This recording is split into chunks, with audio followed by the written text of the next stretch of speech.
It's all, excuse me, it lets all the moments of our lives, no matter what they are, to be sacred and holy. So this morning, I would like to introduce Audrey Beaudry, and the title of her talk is The Other in Love. Welcome, Audrey.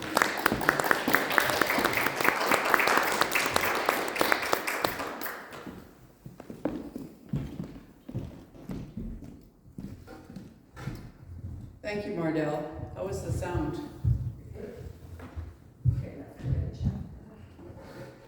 Grand Rising. Today, I invite you to join our monthly-long journey of embracing giant gentleness, a powerful force that opens us up to who we truly want to be. As we explore the dynamics of relationships and the art of compassionate living, we'll delve into the profound wisdom of renowned thinkers and spiritual leaders. So let's dive in and discover how practicing gentleness can transform our lives and relationships. To repeat what Mardell just read, in those flashes when we are conscious of our oneness, there is an openness and an all-encompassing love. These words remind us of our interconnectedness to all beings and the boundless of love that flows within each of us and around us. As we know, our relationships often serve as mirrors reflecting back our own beliefs, judgments, and attitudes. It is easy to blame others when things go awry, but if we shifted our perspective, what would happen? What if we saw every interaction as an opportunity for self-reflection or growth? This week I asked my son if he had any questions about the center, and he didn't have any. So I told him a generalized summary. He was in my car. He had no choice. That's the best place for discussions. So one of the things I talked about is that we believe in the law of attraction, and he told me that he didn't believe me, so he didn't believe in the law of attraction, so give him example. So my reply was that things happen to us all the time, and just a few days before, an Amazon package was to be delivered to my home. It was office equipment sent by my boss, but it didn't appear at my door on the correct day as he had typed in the wrong address. So it went to my neighbor a few doors down, and I walked over there and left a note asking for it, and I'm sure I've never met them. The note was polite and I left my phone number. A couple of hours later, I got a text that said they had delivered it to my front door. And Jacob said, "That's not the law of attraction." And I said, "Sure it is.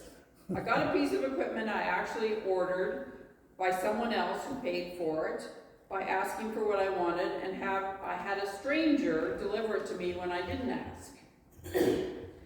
So we all know somebody that, or I do know somebody that orders things knowing fully well they're not going to pay for them. And then they're mad when somebody doesn't want to pay them for the work that they've done or cheat them out of money. So what happens to you is not your fault, but what you do with it after is your responsibility. Those words remind us of our innate power to shape our experiences and perspectives. Years ago, when we had the sanctuary on Valor, a member kept a small plot of flowering plants in the boulevard. Regularly, plants would be dug up. And Reverend Cam was complaining about this one day, and I said, kind of offhandedly, the beauty we intended is being spread, and if somebody needs to steal flowers, they need them more than we do. I didn't think much of the comment, and then that Sunday, I heard it come back to me during his talk, which made me think, I can do Sunday talks. The rest is history. It's been a long and winding road. the plant thief, your actions end up helping more than you know. And by the way, Reverend Cam's talk was about reframing your thoughts. So as we cultivate gentleness within ourselves, knowing we are enough, we create a ripple effect of love and acceptance in our relationship. What is that song? I love myself so I can love you better. So let's release the burdens of past hurts and embrace each moment as an opportunity for love to flourish. On page 34 of Ernest Holmes' book, The 365 Science of Mind, because you all want to follow along, especially staff, we will let the love that was within us go out to the God that is in all people. Sorry, I'll say that again. When we let the love that is within us go out to the God that is in all people, then we are loving God with all of our heart and with all of our soul and mind, because we are recognizing that the Spirit within us is the same Spirit that we meet in others, loving our neighbors such as ourselves. So it's easy to judge or criticize yourself or others, like we all know how easy it is. But true compassion requires understanding and empathy. Active compassion is a gentle bridge that connects us with the hearts of others. So I Googled jokes on compassion. Why did the compassionate chef always give extra servings at the soup kitchen? Because they believed in ladling out love and compassion one hearty bowl at a time. So I should have typed in a funny joke, but. Compassion and caring are the ties that bind us together in mutual understanding and in the unfilled attempt to uncover the divinity in each other. Compassion is the most gentle of all human virtues, for it is the outpouring of divine giveness through all. And as you guessed, that's Ernest Holmes. In a Holmes Reader on Practical Wisdom, that one's not familiar to me, that book, but as we extend compassion to ourselves and others, we recognize that shared humanity in every experience, knowing that everyone is doing their best with the tools they have, we can foster deeper connections and healing. The Dalai Lama says, the moment you develop a sense of concern for others, you realize that, just like ourselves, they want happiness, they want satisfaction. From a 360 view, much such as the top of some high building, the world looks a lot different. As we gain perspective from a higher vantage point, we see beyond the immediacy of conflict and misunderstanding. Let's give ourselves permission to step back, breathe, and gain clarity before engaging in meaningful dialogue and action. As we all know, when we're too close to something, things get muddled and confusing. Loving and respecting ourselves means being clear on what works for us and what doesn't. And it also means giving us space to figure out when we are not clear. Taking our feelings into meditation and or treatment can give us space. Counseling and journaling are also valuable options to gain clarity. We are all indeed one energy. We are humans in individualized expressions, giving ourselves space and time to figure out what is right for us is one of the highest and gentlest things we can do for ourselves and others in our life. You find that sometimes you're like go, go, go all the time and you don't actually stop and think about what's best for you. You just kind of follow on what the next step is. So I wrote this talk early in the week, and during the time I got an email from a Dr. Rami, who is somebody I started following to find sleep hacks. Her outreach has changed over the years, and I thought this would be helpful for showing compassion. So her email reads, how would you react to a colleague who shared they were struggling at work due to severe anxiety, depression, substance abuse, or panic attacks? Doesn't that like make you have a panic attack when you realize somebody's going to talk to you about that? So, or what if it was something more subtle? They mentioned they haven't been sleeping well or have lost the ability to concentrate on their work. So you might be inclined to share about a family member who faced a similar struggle or recommend a supplement or meditation app. While these are responses are well-meaning, there is a better way.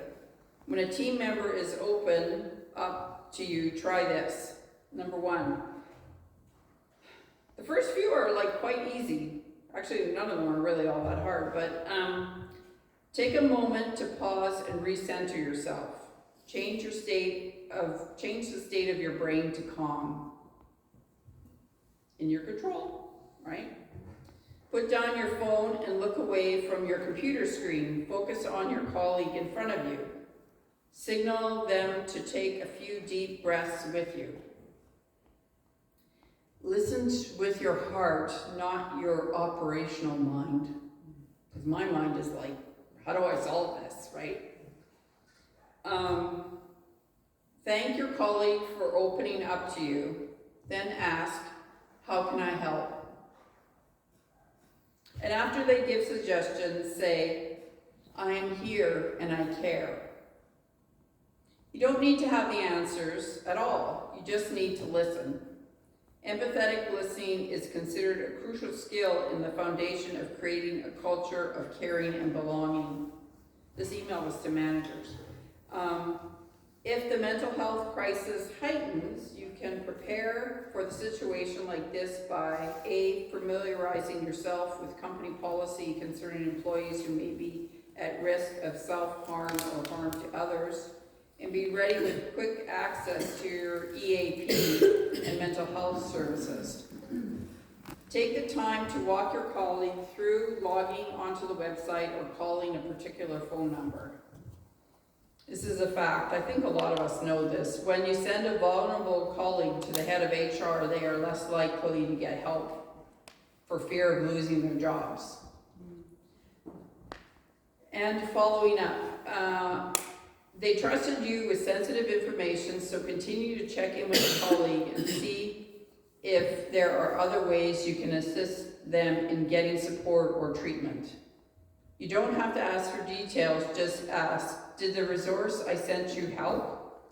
Is there anything else I can help you with? So that was the end of the email. And I have a quote here. So it's from the actor James Dean, and he's actually quoted quite often. And I'm not sure if this is James Dean actually talking or if this is a role he had that he said this. Only the gentle are ever really strong. Only the gentle are ever really strong. These words remind us that true strength lies in our ability to be gentle with ourselves and others. So here's a warning. Here's the second Google joke. Why did our compassionate property team leave the ladder at the back of a hall last month? I'm reframing here. Somebody's shaking her head over there. Because they wanted to help others climb greater heights of happiness and success with a little extra support and kindness. They put out the most rickety ladder we have, but anyway.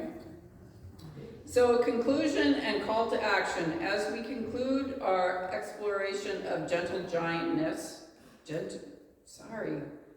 I turn that every time. Giant gentleness. Let's carry forward the torch of love and compassion in all our interactions. Let's remember that every relationship is sacred and holy. a divine reflection of love that resides within us. So thank you for joining me in this mini transformative journey. Together, let's continue to nurture the seeds of love and gentleness within ourselves and spread its healing light to all beings. And I'm going to close with an affirmation. Please repeat after me if you choose. All of my relationships are love in form. And so it is.